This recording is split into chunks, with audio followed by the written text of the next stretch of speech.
மூன்று கட்ட மக்களவை தேர்தல் நடந்து முடிந்திருக்கக்கூடிய நிலையில் அதில் பதிவாகக்கூடிய வாக்குப்பதிவு சார்ந்த பல கருத்துக்களை நம்மோடு பகிர்வதற்காக மூத்த பத்திரிகையாளர் திரு சமஸ் நம்மோடு இணைப்பில் இருக்கிறார். வணக்கம் சார். மூன்று கட்ட தேர்தலையுமே கடந்த தேர்தலை விட வாக்குப்பதிவு சதவீதம் குறைஞ்சிருக்கிறத என்னவா பார்க்கணும்? மக்கள் கிட்ட அதிருப்தி இருக்கு அப்படின்னு பார்க்கணுமா, அல்லது தேர்தல் மேல ஒரு ஆர்வமின்மை இருக்கு அப்படின்னு பார்க்கணுமா?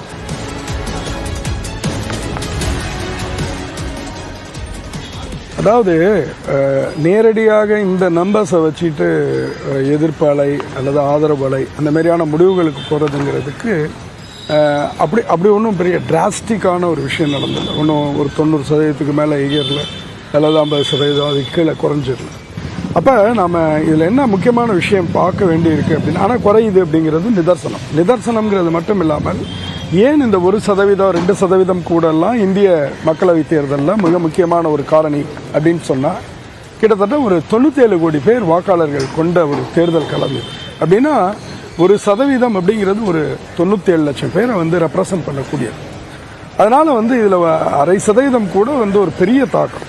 நம்ம யோசிச்சு பார்த்தோன்னா உலகினுடைய பல நாடுகள் அவங்களுடைய கூட்டு மக்கள் தொகையை விட இதோட 1% மக்கள் தொகை அதிகமாக இருக்கும். அதனால் இட்ஸ் வெரி இம்பார்ட்டன்ட். அதற்கு மக்களுடைய அரசியல் ஆர்வத்தோடு நம்ம இதை போய் பொருத்தி பார்க்கணும் அப்படிங்கிறத விடவும் நான் வேற ஒரு விஷயம் சுட்டி காட்டுவேன். சமூக சூழல். இப்போ இந்தியாவுக்குள்ளார மைக்ரேஷன் ஒரு பெரிய அளவில் நடந்துகிட்டு இருக்கு. அந்த மைக்ரேஷன் இன்டர்னல் மைக்ரேஷன் நான் சொல்கிறது. ஒரு பக்கம் மாநிலங்களுக்குள்ளார நடந்துகிட்டு இருக்கு. இந்த பீகார், உத்தரப்பிரதேசம், மேற்கு வங்கம், இந்த மாநிலங்கள்லாம் பார்த்தீங்கன்னா மாநிலம் விட்டு மாநிலம் போகிறதுங்கிறது ஒரு பெரிய அளவில் நடக்கக்கூடியது. இது அந்நில மாநிலங்களுக்குள்ளான இடப்பெயர்வு அப்படிங்கிறது இருக்கு. உதாரணமாக நான் இங்கே இருக்கக்கூடிய சென்னையில் இருக்கக்கூடிய டாக்ஸி ஓட்டுநர்கள்ட்ட கடந்த இந்த தேர்தல் நம்முடைய வாக்குப்பதிவுக்கு பின்னாடி தொடர்ந்து நான் பேசிகிட்டு இருக்கேன். நான் இது வரைக்கும் ட்ராவல் பண்ண ஒரு டாக்ஸி டிரைவர் கூட ஓட்டே போடலை, ஊருக்கு போய் போடலை. அவங்கெல்லாம் எங்கே இருக்காங்க அப்படின்னா, சங்கரன் கோயிலில் இருக்காங்க, விழுப்புரத்தில் இருக்காங்க, தருமபுரியில் இருக்காங்க, பெரம்பலூரில் இருக்காங்க, நாகப்பட்டினத்தில் இருக்காங்க. அப்போ இந்த விஷயம் இவங்களோட வாக்குகள்லாம் என்ன ஆச்சு, அங்கே விழாது. சரி, அப்போ சென்னையில் வாக்கு குறைஞ்சிருக்கு அப்படின்னு சொன்னால் இதை தனித்து பார்க்கணும். சென்னையை பொறுத்த வரைக்கும் என்ன அப்படின்னு சொன்னால், இது ஒரு நகர்ப்புறங்களுக்கே உரிய தன்மை. அப்போ நம்ம இந்த ரெண்டு தன்மையாக பிரிச்சுக்கணும். நகர்ப்புறங்களுக்கு உள்ள தன்மைங்கிறது எதனால் பிரதிபலிக்குது அப்படின்னா, இயல்பாகவே அரசியல் ஆர்வம் அல்லது அரசியல் மீதான தன்னுடைய பற்றுறுதி அது குறைவாக இருக்கிறது அப்படிங்கிறது. அட் த சேம் டைம் இன்னொரு பக்கம் நீங்கள் பார்த்தீங்க அப்படின்னு சொன்னால், இன்னொரு பக்கத்தில் நாம் வெளியூர்களில் இருக்கக்கூடிய அவங்களுக்கு வாக்களிக்கக்கூடிய வாய்ப்பிருந்தும் வாக்களிக்க முடியாதது. இந்த ரெண்டு விஷயத்துலையுமே தேர்தல் ஆணையத்துக்கு மிக முக்கியமான ஒரு பங்கு இருக்குது. நம்ம திரும்ப திரும்ப என்ன பண்ணுறோம் அப்படின்னு சொன்னால், அரசியல் கட்சிகள் மேலே அந்த பாலை த்ரோ பண்ணுறோம். அரசியல் கட்சிகள் எப்படி இருக்காங்க, என்ன ஏது, அவங்க இதில் அவங்க கொடுத்த வாக்குறுதி பிரதிபலிக்கலையா, அல்லது எதிர்கட்சிகள் மேலே நம்பிக்கை இல்லையா, அல்லது ஆளுங்கட்சி மேலே அதிருப்தியா, அதெல்லாம் அடுத்தது. அதெல்லாம் வந்துச்சுன்னா, தீவிரமாக இருந்துச்சுன்னா வாக்கு செலுத்தணும். அப்போ வாக்கு செலுத்துறத ஒருத்தர் மிஸ் பண்ணுறாரு அப்படின்னா அது அரசாங்கத்தினுடைய பொறுப்பு. மிக குறிப்பாக அதில் தேர்தல் ஆணையத்தினுடைய பங்கு மிக முக்கியமானது. நாம் கடந்த 10 ஆண்டுகளில் நீங்கள் இந்தியாவில் இருக்கக்கூடிய பெரும்பான்மை வாக்காளர்கள்ட்ட போய் பாருங்கள். அவர்களுக்கு இந்த தேர்தல் எந்திரத்தின் மீது ஒரு நம்பகத்தன்மைங்கிறது, நீங்கள் ஒரு 10 பேர்கிட்ட கருத்தெடுப்பு எடுத்தீங்கன்னா 8 பேருக்கு நம்பகத்தன்மை இல்லை. அது நான் இப்போ அது நம்பகத்தன்மையோடு பார்க்குறேன். எனக்கு வாக்கு எந்திரத்தின் மேலே எந்த விதமான சந்தேகமும் இல்லை. ஆனால் பெருவாரியான மக்களுக்கு அதன் மீது சந்தேகம் இருக்குது. அதே போல் களத்தில் பங்கேற்பாளர்கள் யாரெல்லாம் போட்டியிடுறாங்களோ அவர்கள் எல்லாருக்குமே அதில் ஒரு சந்தேகம் பெரும்பாலானவருக்கு இருக்குன்னு சொன்னால் அது ஒரு மேட்டர். அதை நாம் எடுத்துக்கணும். அதை தேர்தல் ஆணையம் அதற்கு அது சம்பந்தமாக உங்களுக்கு வழக்காடப்படும் போதோ, அது சம்பந்தமாக ஒரு விவாதமோ வரும்போது எதிரில் போய் நின்றுட்டு மல்லு கட்டுறது தேர்தல் ஆணையத்தினுடைய வேலை இல்லை. தான் நடத்தக்கூடிய போட்டி, தான் நடத்தக்கூடிய தேர்தல், அதன் மீதான ஒரு நம்பகத்தன்மையை மேலும் அதிகரிப்பதற்கான வழிமுறைகளை தேர்தல் ஆணையம் சிந்திக்கணும். அந்த விஷயத்துல தேர்தல் ஆணையத்தின் மீதான நம்பிக்கை இது ஒரு பக்கம், 10 ஆண்டுகள குறைஞ்சிட்டே இருக்கு. பக்கம் அந்த வாக்காளர்களோட பட்டியலை தயார் செய்யறது, அதுல மக்களோட டெலிஷன் அப்படின்ற ஒரு விஷயம், 2 இடங்கள்ல வாக்குரிமை இருக்கிறது. இந்த நடைமுறைகள்லயும் அதிக கவனம் செலுத்துறது இந்த வாக்குப்பதிவு சதவீதம் குறையிறது தடுக்குமா? கண்டிப்பா. நான் வெறும் தேர்தல் எந்திரத்தை மட்டும் சொல்ல, அதை ஒரு உதாரணத்துக்கு நான் சொல்றேன். அதாவது தேர்தல் ஆணையத்தின் மீதான நம்பிக்கையை சாமானிய மக்கள் குடிநபர்கள் வந்து இழக்கிறதுங்கிறது மிக மோசமான ஒரு விஷயம். இது வந்து வெறுமனே வந்து நான் இந்த தேர்தல் எந்திரம் மட்டும் சொல்ல, நீங்க இந்த தளத்தை வந்து எப்படி பாக்குறீங்கிறது இருக்கு இல்லையா? இப்போ ஒரு வெறுப்பு பேச்சு இருக்கு, அதன் மீதான நடவடிக்கை எடுக்கணும்னா நீங்க என்ன விதமான நடவடிக்கை எடுக்கிறீங்க? இப்ப நான் என்ன கேட்கிறேன்னு சொன்னா, நீங்க வெறுமனே வழக்கு பதிவு பண்ணி என்ன தேர்தலில் வந்து வெறுப்பு பிரச்சாரத்தை பேசக்கூடியவர் பேசுறாரு, அவர் ஜெயிக்க வேண்டியது ஜெயிக்கிறார், அவர் அதிகாரத்தை கைப்பற்றுறாருன்னா நீங்க வழக்கு பதிஞ்சு அதனால பிரயோஜனம் என்ன? அட்லீஸ்ட் வந்து இப்ப வந்து தெலுங்கானால பிஆர்எஸ் தலைவருக்கு வந்து ஒரு 48 மணி நேர தடை விதிக்கப்பட்டுச்சு. அந்த மாதிரியான தடைகள் வந்து ஒரு பிரயோஜனத்தை உண்டாக்கும், அல்லது வந்து தேர்தல் போட்டியிலிருந்து விலக்கி வைப்பது, அது மாதிரி கடுமையான நடவடிக்கைகள் எடுக்கணும்.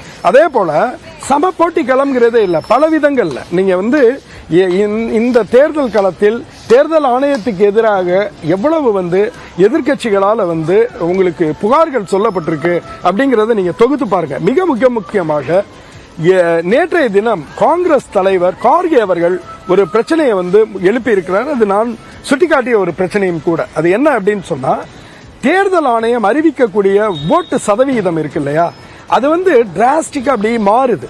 இவ்வளவு தாமதமா வர வேண்டிய தேவையில்லை. முதல் 2 கட்ட தேர்தலையுமே பாத்தீங்கன்னா, வாக்குப்பதிவுலையுமே பாத்தீங்கன்னா 6 மணிக்கு ஒன்று சொல்றது, 8 மணிக்கு ஒன்று சொல்றது, 11 மணிக்கு ஒன்று சொல்றது, மறுநாள் ஒன்று சொல்றது.